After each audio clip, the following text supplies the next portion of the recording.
दिल की कलम से की तरफ से आप सबको दशहरे की हार्दिक शुभकामनाएं।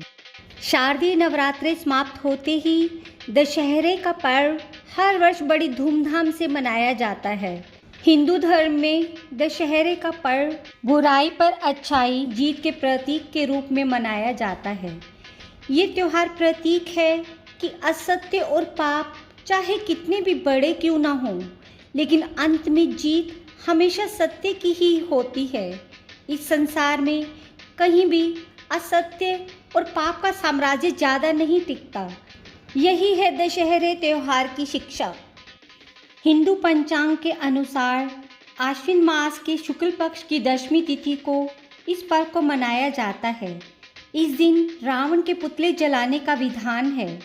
लेकिन क्या आप जानते हैं कि श्री राम द्वारा रावण का वध ही नहीं बल्कि कई अन्य कारणों से भी दशहरे का पर्व मनाया जाता है। तो चलिए जानते हैं दशहरा मनाने के पीछे कौन कौन से पौराणिक कथाएं प्रचलित हैं। पौराणिक कथाओं के अनुसार जब भगवान श्री राम 14 वर्ष के वनवास में थे तो लंकापति रावण ने उनकी पत्नी माता सीता का अपहरण करके उन्हें लंका की अशोक वाटिका में बंदी बनाकर रख लिया था। श्री राम ने अपने छोटे भाई लक्ष्मण, भक्त हनुमान और वानर सेना के साथ रावण की सेना से लंका में ही पूरे 9 दिनों तक युद्ध लड़ा। मान्यता है कि उस समय भगवान श्री राम ने भी माँ दुर्गा की पूजा कर शक्ति का आह्वान किया था। भगवान श्री राम की परीक्षा लेते हुए पूजा के लिए रखे गए कमल के फूलों में से एक फूल को गायब कर दिया। चूँकि श्री राम को राजीव नयन यानी कमल से नेत्रों वाला कहा जाता था, इसलिए उन्होंने एक नेत्र माँ को अर्पण करने का निर्णय लिया। ज्यों ही वे अपना नेत्र निकालने लगे, देवी प्रसन्न होकर उनके समक्ष प्रकट हुई और विजयी होने का वरदान दिया। आश्विन मास की दशमी तिथि भगवान पुरुषोत्तम राम ने 10 सिर वाले आताताई रावण का वध किया था।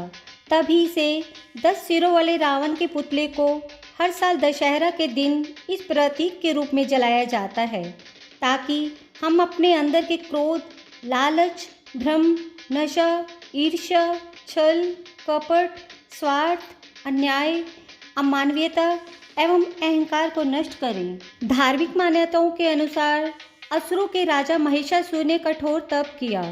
उसने ब्रह्मा जी से वरदान ले लिया था कि उसकी मृत्यु किसी मानव दैत्य या देवता से न होकर किसी स्त्री के ही हाथों से हो। इसके बाद वरदान की शक्ति से उसने तीनों लोकों पर अधिकार कर लिया।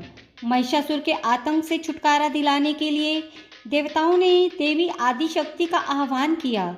इस आह्वान के दौरान सभी देवताओं के शरीर से एक एक ऊर्जा निकली और 10 हाथों वाली एक सुंदर स्त्री यानी आदिशक्ति के अवतार देवी दुर्गा के रूप में प्रकट हुई। सभी देवताओं ने अपने अस्त्र शस्त्र देवी दुर्गा को दे दिए। माँ दुर्गा ने महिषासुर के साथ पूरे 9 दिनों तक युद्ध किया और अंततः 10वें दिन यानी आश्विन माह के शुक्ल पक्ष की दशमी को उसका वध कर दिया। विजय के इसी पर्व को याद करते हुए दुर्गा पूजा मनाई जाती है। एक अन्य पौराणिक कथा के अनुसार भगवान ब्रह्मा की पुत्र प्रजापति दक्ष की पुत्री सती ने भगवान शंकर से विवाह किया। एक बार दक्ष ने एक यज्ञ का आयोजन किया जिसमें महादेव को छोड़कर सभी देवताओं को आमंत्रित किया। अपने पति के इस अपमान पर सती बहुत क्रोधित हुई और यज्ञ की अग्नि में कूद गई। जब भगवान शंकर को इसका पता चला तो वे क्रोध से भर गए और सती के मृत शरीर को कंधे पर उठाकर तांडव करने लगे। उनके तांडव से पूरे जगत में हाहाकार मच गया। महादेव को शांत करने के लिए भगवान विष्णु ने अपने चक्र से सती के शरीर के टुकड़े टुकड़े कर दिए। कुछ समय के बाद सती ने पर्वतराज हिमवन की पुत्री पार्वती के रूप में जन्म लिया और पुनः शिव की पत्नी बनी। इसके बाद भगवान विष्णु ने महादेव को प्रजापति दक्ष को क्षमा करने के लिए कहा। ऐसा माना जाता है तभी से शरद ऋतु के दौरान पार्वती अपने पिछले जन्म के माता पिता से मिलने आती हैं। इसे दुर्गा पूजा के रूप में मनाया जाता है और 10वें दिन देवी की प्रतिमा को पानी में विसर्जित करके उन्हें उनके घर के लिए प्रस्थान करवाया जाता है। एक अन्य कथा के अनुसार महाभारत की कथा के अनुसार पांडवों को चौपड़ के खेल में हराने और उनका सब कुछ छीन लेने के बाद उनके चचेरे भाई दुर्योधन ने उन्हें 12 वर्ष वनवास और 1 वर्ष अज्ञातवास भोगने के लिए भेज दिया था। 12 वर्ष वनवास के बाद अज्ञातवास से पहले पांडवों ने मत्स्य देश की सीमा के पास एक शमी के वृक्ष में अपने सब अस्त्र शस्त्र छुपा दिए। इसके बाद पांचों पांडव और उनकी पत्नी द्रौपदी ने रूप और नाम बदलकर मत्स्य देश में शरण ले ली। इस समय दुर्योधन चाहता था कि उसे पांडवों के अज्ञातवास का पता चल जाए और ऐसा होने पर पहले से निश्चित वचन के अनुसार उन्हें पुनः 12 वर्ष का वनवास भोगना पड़े। इसलिए जगह जगह अपने दूत भेजकर वह पता लगाने लगा कि पांडव कहाँ छुपे हैं। इस बात का अंदेशा होने पर कि वे मत्स्य देश में ही हो सकते हैं, दुर्योधन ने अपने पिता और राजा धृतराष्ट्र को समझा बुझाकर मत्स्य देश पर आक्रमण कर दिया। मत्स्य नरेश विराट ने अपने पुत्र उत्तर को कौरव सेना से लड़ने के लिए भेजा। अर्जुन, जो नर्तकी बृहन्नला का रूप लेकर राजा विराट के यहाँ सेवा करता था, वह राजकुमार उत्तर का सारथी बना और रथ को शमी वृक्ष के पास ले गया। यह विजयादशमी का दिन था और अज्ञातवास का भी अंतिम दिवस था।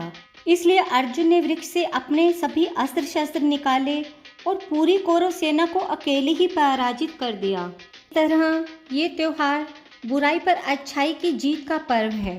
जब सूर्यास्त होता है और आसमान में कुछ तारे दिखने लगते हैं तो ये अवधि विजय मुहूर्त कहलाती है। इस समय कोई भी पूजा या कार्य करने से अच्छा परिणाम प्राप्त होता है। तो आपको ये जानकारी कैसी लगी? कृपया अपनी प्रतिक्रिया कमेंट बॉक्स में दें और मेरे चैनल को सब्सक्राइब और लाइक करना ना भूलिएगा।